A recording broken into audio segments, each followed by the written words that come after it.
A cidade de Luanda foi fundada por Paulo Dias de Novais na sequência da chegada à região de uma armada de Lisboa que transportava várias centenas de homens entre soldados, mercadores e missionários. Luanda, atual centro do poder político e econômico de Angola, é das cidades mais seculares de Angola, fundada no longínquo ano de 1575, quando o capitão português desembarca na Baía de Luanda, cumprindo uma diretiva do príncipe português. A ilha de Luanda foi o local onde eram concentrados os habitantes. Este local era propriedade do rei do Congo, onde eles tiravam a principal fatia do seu poder econômico. A moeda que se utilizava em todo o reino do Congo, Nzimbo, a ilha de Luanda era o banco do reino do Congo. Temos a ilha como tal, que era praticamente um espaço de profundas transações comerciais, não é? Fundamentalmente entre os Axiluandas, que eram essencialmente, na sua gênese, populações do subgrupo Sorongo, que haviam emigrado da região do atual Soio e que de facto realizavam as suas transações comerciais na chamada Ilha de Luanda. Aí que era também considerada, não é, entre aspas, o Banco Nacional do Reino do Congo, porque era na ilha onde precisamente se encontravam os búzios ou cauris, não é, chamado Zimbo, que dá nome inclusive à nossa televisão, que era considerado como a primeira moeda da história das transações econômicas dos povos que habitavam esta região. A armada chegou à ilha de Luanda em fevereiro de 1575 e Paulo Dias de Novais, após reconhecimento do terreno, decidiu criar um núcleo permanente a que deu o nome de São Paulo de Luanda. Não foi na ilha de Luanda onde Paulo Dias de Novais funda a cidade de Luanda, porque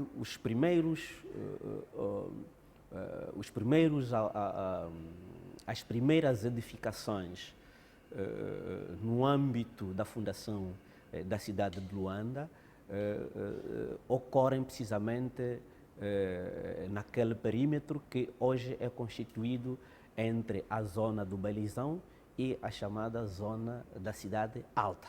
Entretanto, antes da fundação de Luanda, quer a zona da ilha de Luanda como parte significativa do território que constitui hoje a cidade de Luanda, era parte integrante de uma das províncias do Reino do Congo, no caso concreto a província de Mbamba, não é? Que era a província que limitava o Reino do Congo na sua parte mais meridional.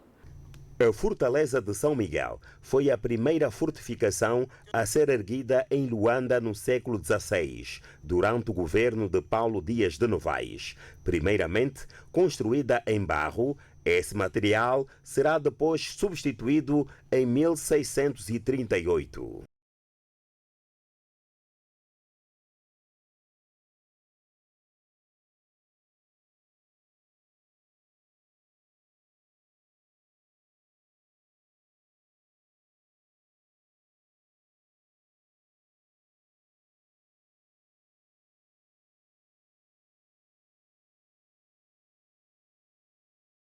Em agosto de 1641, dá-se a ocupação holandesa no território de Luanda, apoiado por 18 navios. A cidade de Luanda foi capturada em 1648 aos holandeses. Os holandeses decidem também ocupar o território angolano. Mas é importante dizer-se que a Angola do século XVII não dispunha da mesma dimensão territorial tal qual a conhecemos hoje, que era simplesmente era uma estreita franja costaneira, não é, por onde os portugueses haviam criado as suas principais feitorias, ou seja, mercados para a comercialização, aprovisionamento e a comercialização de escravos. Foi assim que, em 1641, Luanda é capturada pelos holandeses.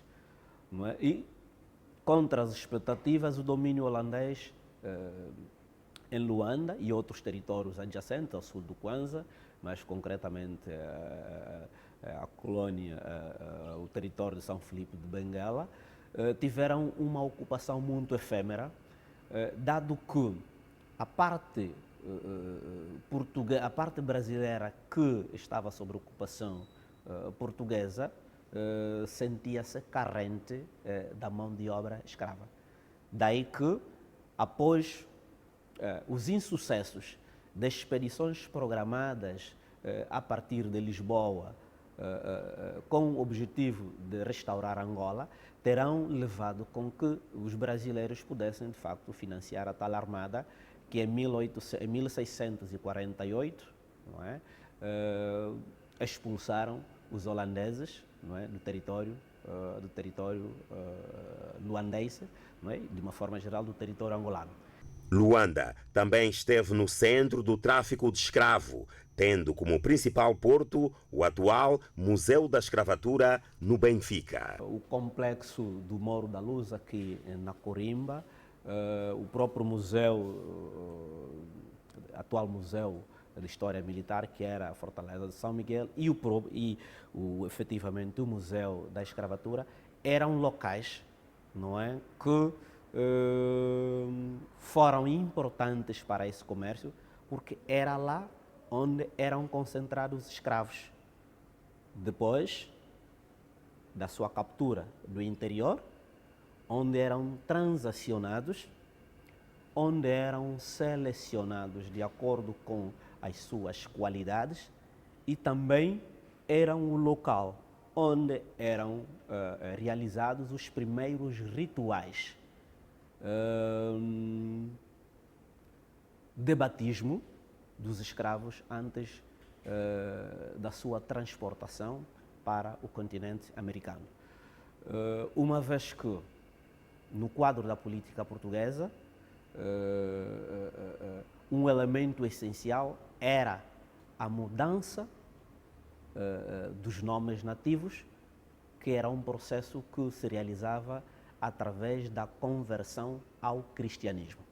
Quer dizer que os escravos, embora pudessem ser utilizados como força de trabalho no continente americano, estes, por sua vez, antes do seu embarque, eram submetidos a estas práticas, né, a práticas de batismos, não é? E, consequentemente, mudança ou atribuição de novas designações essas que os mesmos utilizariam a quando da sua chegada no Novo Mundo, ou seja, no continente americano.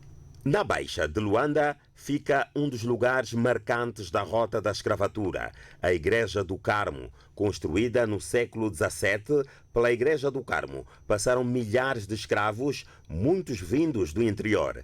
Luanda era uma cidade esclavagista, a relação da Igreja Católica com a escravatura era comercial.